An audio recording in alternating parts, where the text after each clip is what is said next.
Hello, everyone. I hope you all are ready for a new playthrough. For a couple of people who might be wondering, no, this does not mean Chrono Trigger is dead. I just ran out of pre-recorded episodes, and I have to record more over the weekend. This is much easier and more condensed. Just the style of this game is much easier for me to record, so I'm doing this first, and setting up this series, and recording more Chrono Trigger later. Hopefully my schedule will be, this will take Chrono Trigger's spot from last spring. This will be for sure on Tuesdays, maybe Tuesdays and Thursdays, we'll see how it goes. And Chrono Trigger will be on the weekends, either Saturday or Sunday, I'll figure it out. But speaking of this game, this is a much different experience than a typical video game. This is more of a visual novel type game. So for those of you who are interested in story-based stuff, this is for you. Mostly talking to some of my students who might enjoy this more than the regular gamey videos. This is just meant to be fun. If you want to fall asleep to this, I don't care. It's similar to the podcast. If you want to fall asleep to this, I don't care. If you want to actually pay attention and follow the plot, cool. I have played this game before. I want to give that disclaimer. I feel like 90% of YouTubers who play this game play it blind. I'm not playing it blind. I have finished every case in the original Ace Attorney, and I will be replaying them for you, but I will be giving voices to all the characters, and I'll be focusing much more on the narrative than actually playing. I'm not going to be doing a whole lot of commentating, because this is going to be more focused on the narrative than anything else. I really like these games. The plot is a little loose at times, but let's get into it. Case 1 of Ace Attorney 1, the first turnabout. I have to figure out how I'm going to give all these unique characters voices. There's probably going to be some crossover. Let's be honest. Uh-oh, violence. I just said I wouldn't commentate.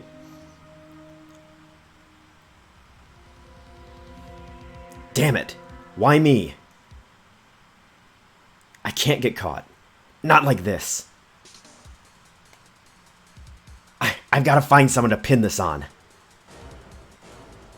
Someone like him. I'll make it look like he did it. Not me having seen this case so many times, I know the text before it's going to happen, and I read too fast.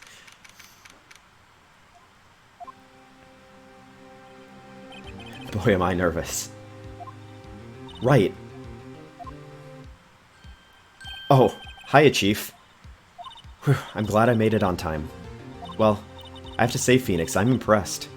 Not everyone takes on a murder trial right off the bat like this. It says a lot about you, and your client as well. Thanks. Actually, it's because I owe him a favor. I'm gonna raise Phoenix's voice a little bit. A favor? You mean you knew the defendant before this case? Yes. Actually, I kind of owe my current job to him. He's one of the reasons I became an attorney. Well, that's news to me. I want to help him out in any way I can. I just really want to help him. I owe him that much. It's over. My life, everything, it's all over. Is that your client screaming over there? Full disclosure, I can't be too loud because I live in an apartment complex. Yeah, it's him. Death, despair, oh. I'm gonna do it. I'm gonna die. It sounds like he wants to die. Yeah. Nick. Hey there, Larry. Dude, I'm so guilty. Tell them I'm guilty. Give me the death sentence. I ain't afraid to die. What? What's wrong, Larry? Oh, it's all over. I'm finished. Finished. I can't live in a world without her. I can't. Who took her away from me, Nick? Who did this? Oh, Nick, you gotta tell me. Who took my baby away? The person responsible for your girlfriend's death? The newspapers say it was you. My name is Phoenix Wright. Here's the story. My first case is a fairly simple one. A young woman was killed in her apartment. The guy they arrested was the unlucky sap dating her. Larry Butts. My best friend since grade school. Our school had a saying, when something smells, it's usually the butts. In the 23 years I've known him, it's usually been true. He has a knack for getting himself in trouble. One thing I can say, though, it's usually not his fault. He just has terrible luck. But I know better than anyone that he's a good guy at heart. That, and I owe him one, which is why I took the case, to clear his name. And that's just what I'm going to do.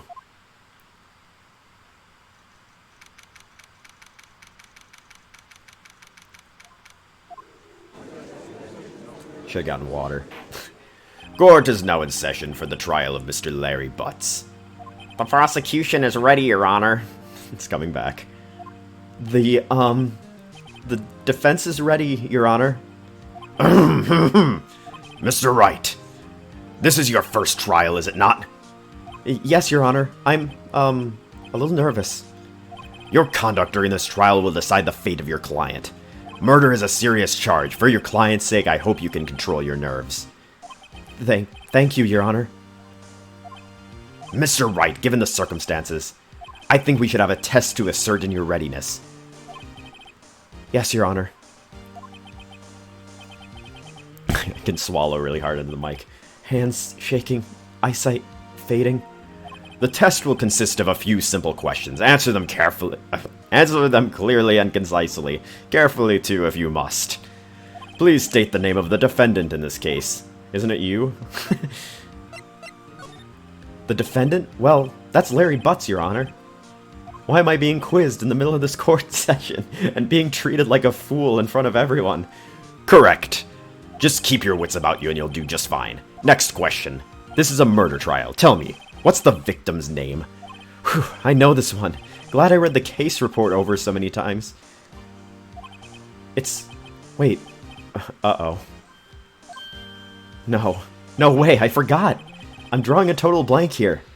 Phoenix, are you absolutely sure you're up to this? You don't even know the victim's name? Oh, the victim. Of course I know the victim's name. I, just forgot. Temporarily. I think I feel a migraine coming on. Look, the victim's name is listed in the court record. Just press the R button to check it at any time, okay? Remember to check it often. Do it for me, please. I'm begging you. Mr. Wright, who is the victim in this case? Well, I'll check the court record even though I already know. What do you know? Cinder block. The victim's name is Cindy Stone. Correct. Now tell me, what was the cause of death? She died because she was... strangled. Hit with a blunt object. She was struck once by a blunt object. Correct. Again, why are we doing this?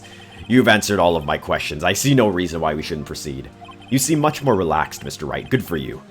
Thank you, Your Honor. Because I don't feel relaxed, that's for sure. Well then. First, a question for the prosecution, Mr. Payne. Yes, Your Honor. As Mr. Wright just told us, the victim was struck with a blunt object. Would you explain to the court just what that object was? The murder weapon was this statue of the Thinker. It was found lying on the floor next to the victim. I see. The court accepts it as evidence.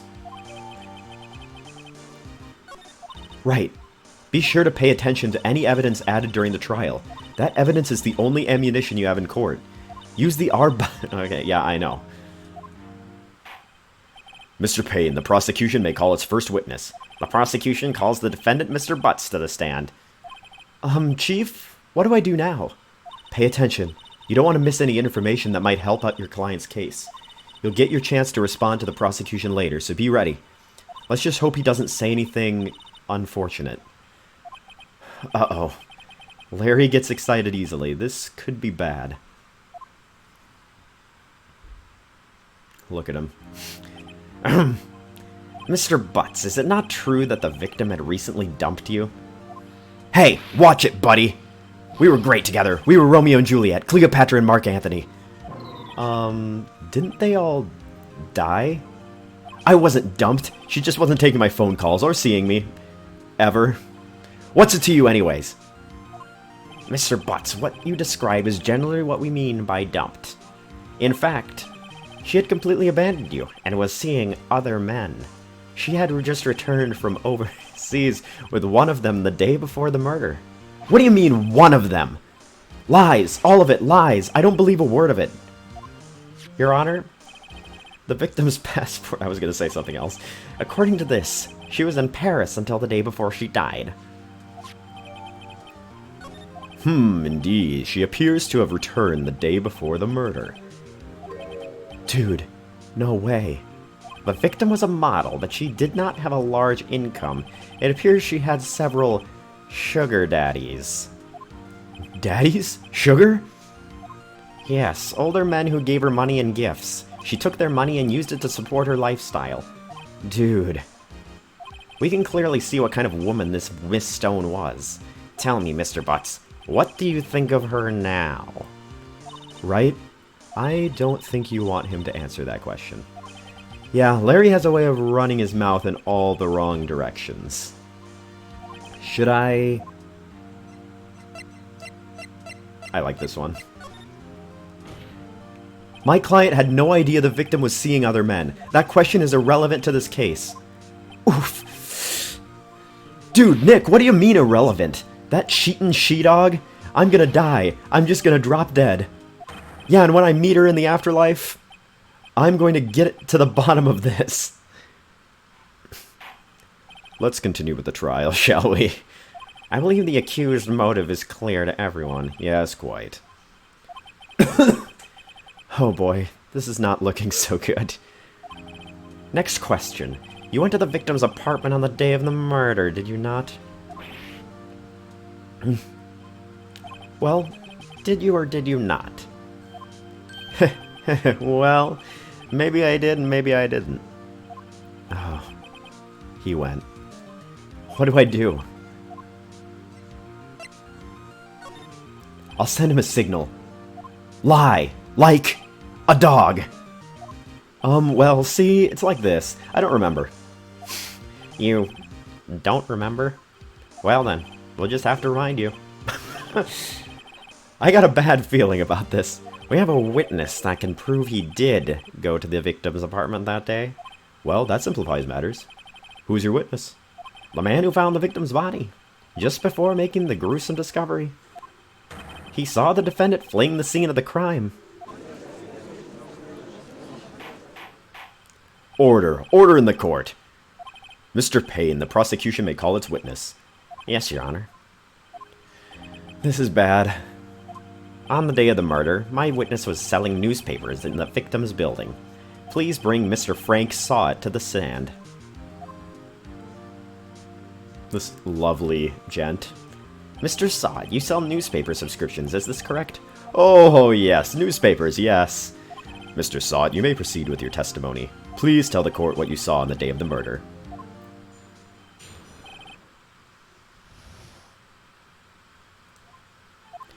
I was going door to door selling subscriptions when I saw a man fleeing an apartment. I thought he must be in a hurry because he left the door half open behind him. Thinking it strange, I looked inside the apartment. Then I saw her lying there, a woman, not moving, dead. I quailed in fright and found myself unable to go inside. I thought to call the police immediately. However, the phone in her apartment wasn't working. I went to a nearby park and found a public phone. I remember the time exactly. It was 1:00 p.m. The man who ran was, without a doubt, the defendant sitting right over there. Larry, why didn't you tell the truth? I can't defend you against a testimony like that. Incidentally, why wasn't the phone in the victim's apartment working? Your Honor, at the time of the murder, there was a blackout in the building. Aren't phones supposed to work during a blackout? Yes, Your Honor. However, some cordless phones do not function normally. The phone that Mr. Sawit used was one of those. Your Honor, I have a record of the blackout for your perusal. Now, Mr. Wright? Yes, Your Honor? You may begin your cross-examination. Cross-examination, Your Honor? Alright, Wright, this is it. The real deal. What exactly am I supposed to do? Why, you exposed the lies in the testimony the witness just gave. Lies? What? He was lying? Your client is innocent, right? Then that witness must have lied in his testimony. Or is your client really guilty? How do I prove that? You hold the key. It's in the evidence. Compare the witness's testimony to the evidence at hand. There's bound to be a contradiction in there. First, find contradictions between the court record and the witness's testimony. Then, once you've found the contradicting evidence, present it and rub it in the witness's face.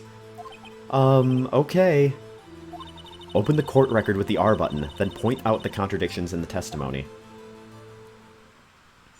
I have to actually remember what I'm doing here. I'm gonna have to open and look through some stuff.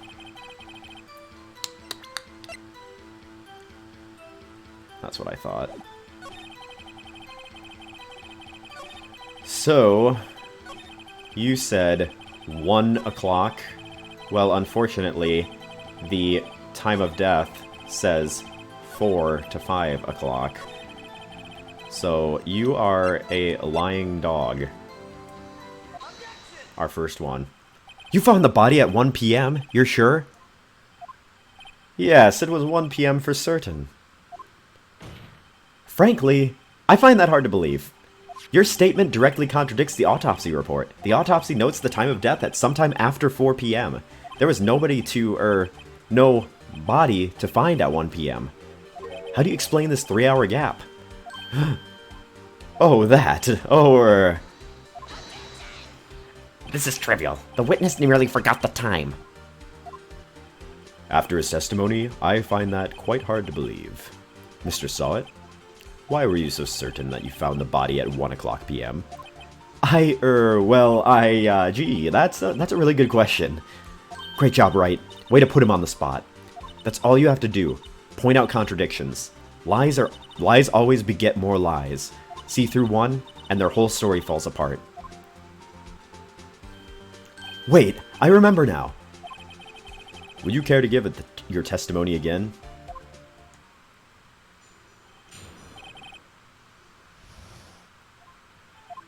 You see, when I found the body, I heard the time.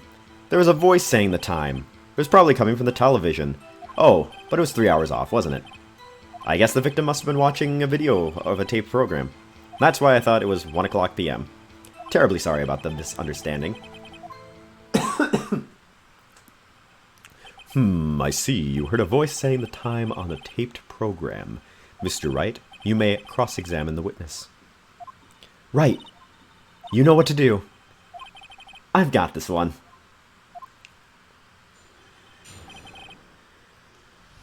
Well, you said something was coming from the television, but there was, unfortunately, a blackout. I thought I was wrong for a second. Hold it right there. The prosecution has said there was a blackout at the time of the discovery. And this record proves it. You couldn't have heard a television or a video. Gah! The defense has a point. Do you have an explanation for this, Mr. Sawit? No, I find it quite puzzling myself, quite. Wait, I remember now. Mr. Sawit, the court would prefer to hear an accurate testimony from the very beginning. These constant corrections are harming your credibility. That, and you seem rather distraught. My apologies, Your Honor. It must have been the shock of finding the body. Very well, Mr. Sawit. Let's hear your testimony once more, please. Oh, what is he saying now? Actually, I didn't hear the time. I saw it. There was a table clock in the apartment, wasn't there? Yeah, the murder weapon. The killer used it to hit the victim. That must have been what I saw. You saw a clock? Well, I guess that would explain it. Larry's guilty. We're done. The defense may cross-examine the witness. Gladly. You claimed that the murder weapon was a clock, but it was a statue. Wait just a moment. The murder weapon wasn't a clock. It was a statue. Now, how is this supposed to be a clock? What? You with your objections and your evidence. Just who do you think you are? Just answer the question, Mr. Sawit. Hey, I saw it there, okay? That's a clock. Your Honor, if I may? Yes, Mr. Payne? As the witness stated, this statue is indeed a clock. The neck is a switch. You just tilt it and it says the time out loud. As it doesn't look like a clock, I submitted it as a statue. My apologies. I see. So, the murder weapon was a table clock after all. Well, Mr. Wright, it appears that the witness's testimony was correct. This is a clock. Do you have any problems with this testimony now? Yeah. Your Honor, there's a gaping hole in the witness's testimony. The only way he could have known the murder weapon is a clock is to hold it in his hand. Yet the witness testified that he never entered the apartment. Clearly a contradiction. Indeed. The witness knew it was a clock because he went into the apartment. You're lying! You were inside the apartment on the day of the murder. Oh yeah? Prove it. Prove I went in there. I'll do better than that. I can prove you were the one who killed her. You struck her with the clock, and the shock of the blow triggered the clock's voice. That was the sound you heard. Order in the court. Intriguing. Please continue, Mr. Wright. Yes, Your Honor. Mr. Sawit, the sound must have left quite an impression on you. Understandable, since the murder weapon spoke just as you hit the victim. That voice was burned into your mind. That's why you were so certain about the time. What's the meaning of this? This is all baseless conjecture. Baseless? Just look at the witness's face. Would the witness care to elaborate? Did you strike the victim with the clock? That day, I never. Look, the clock, I heard, no, I mean, I saw. Shut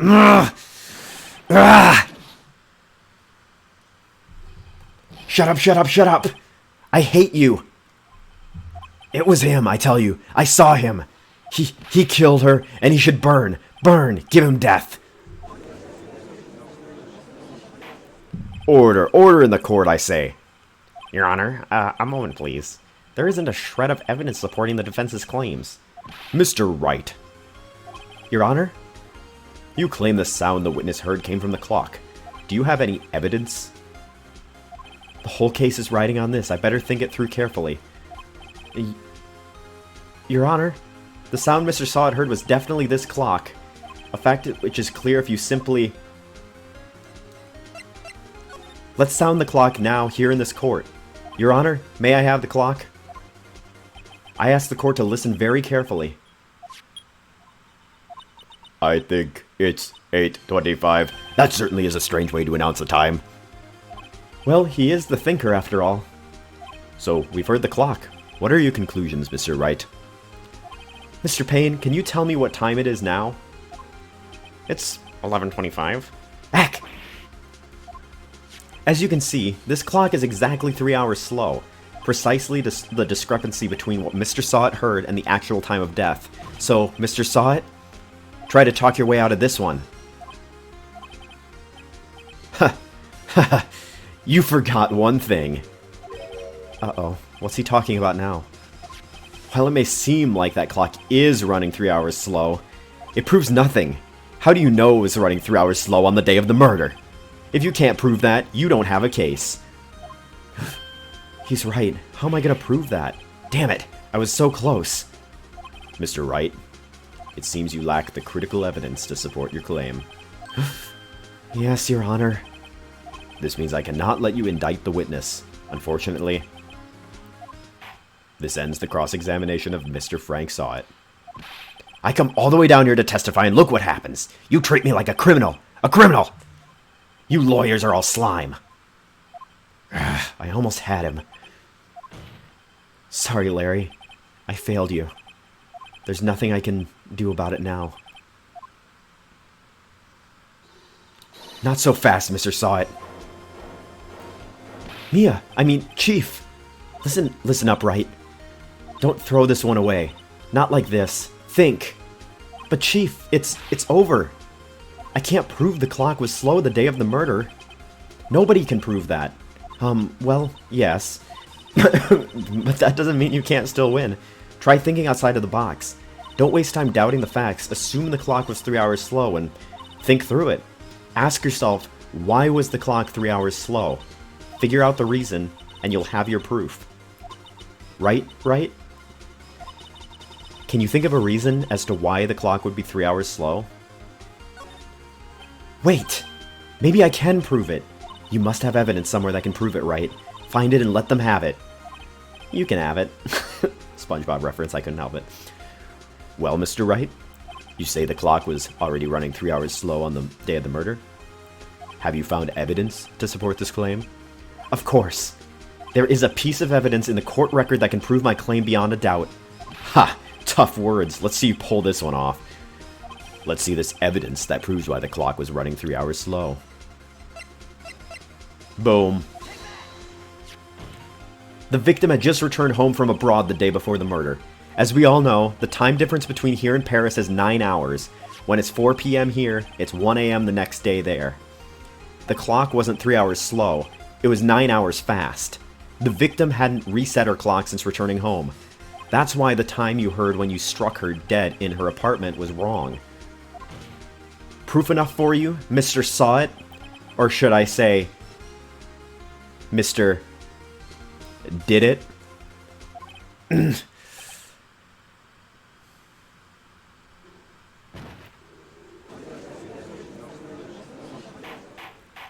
Oh, order, I say. He's dead.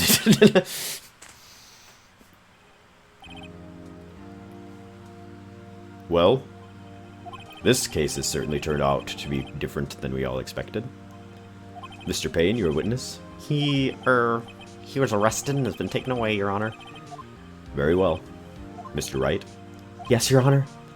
I have to say I'm impressed. I don't think I've ever seen someone complete a defense so quickly, and find the true culprit at the same time. Thank you, Your Honor.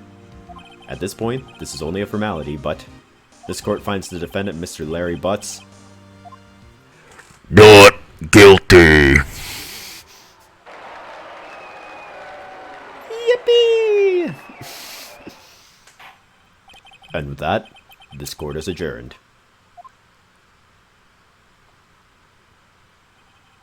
It turns out that Frank Saw It was a common burglar. He posed as a newspaper salesman to check and see when people were out of the house. That day, when Larry went to her apartment, the victim wasn't home. After he left, Mr. Saw It let himself in to do his dirty work. While he was searching her place, the victim returned. Flustered, Mr. Saw It grabbed the nearest blunt object he could find.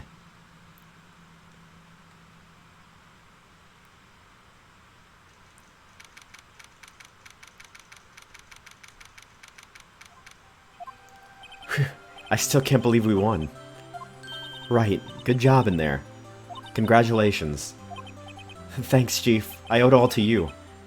Not at all, not at all. You fought your own battles in there. It's been a while since I've seen a trial end on such a satisfying note. I've never seen the Chief looking this happy. If she's this glad, imagine how Larry must feel. My life is over. Larry, you're supposed to be happy. What's wrong now? Oh, Nick. Don't worry about me. I'll be dead and gone soon. Good. Wait, no. I mean, bad. Bad. Larry, you're innocent. The case is closed. But my Cindy Windy's gone, man. Gone forever. Larry, she was a... No, never mind. Congratulations, Harry. Harry? Yes, you. I can practically see the headlines now. Harry Butts, innocent. Thanks. I really owe you one. I won't forget this, ever. Let's celebrate. Dinner, movie, my treat. I finally found Larry's voice. I'll probably forget it by the time he comes back again. Oh no, I couldn't. Hey, I was the one who got you off the hook. Oh, hey. Here, take this. It's a present. A present? For me? Wait, wasn't this the... Murder weapon. Actually, I made this clock for her. I made one for her and one for me. Really? You? You made this?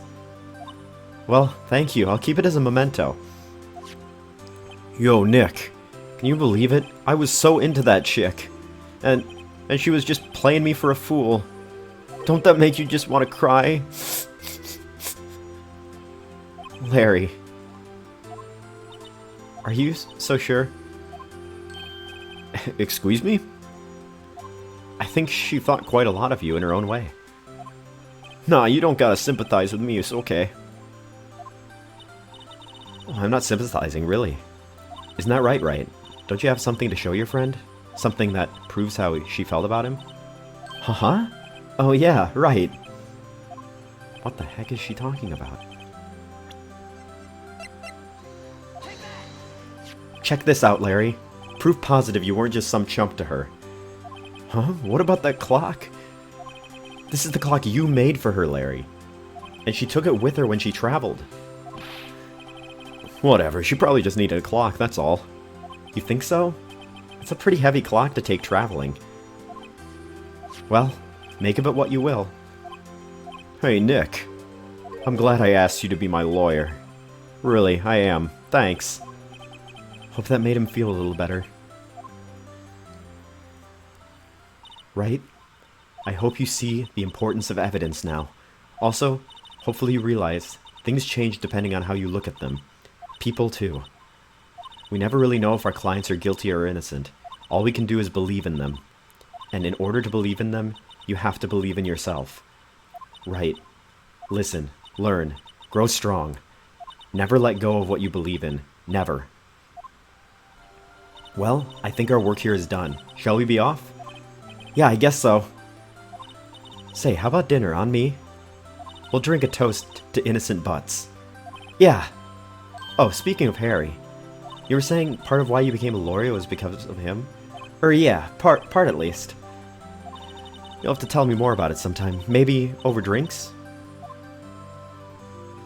And so, my first trial came to a close. Larry slapped me on the back and said, "Gee, Nick, it's good to have friends. But I'm pretty sure he's not going to pay us. Unless you count the clock he gave Mia." I didn't know it then, but that clock was soon going to be at the center of another incident. And my promise to tell the chief about me and Larry would be one promise that I wouldn't be able to keep. The end. I hope you all enjoyed the first case. The first case is the tutorial case, so it's a little lame compared to the other ones. I promise that you don't always see the murderer in the beginning if you're new to this. The first couple cases in this game, it's more about trying to figure out how to get them indicted than actually solving the mystery of who it is. The later cases get more interesting as we go, and more, like, I don't want to say convoluted. Oops, I don't want to save over my other file.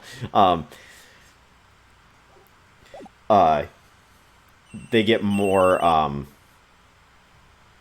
intricate as we go, so there will be multiple episodes for the other cases. This one's just going to be one, though. But I hope you all enjoyed and are hyped for the next one. See you then for Turnabout Sisters.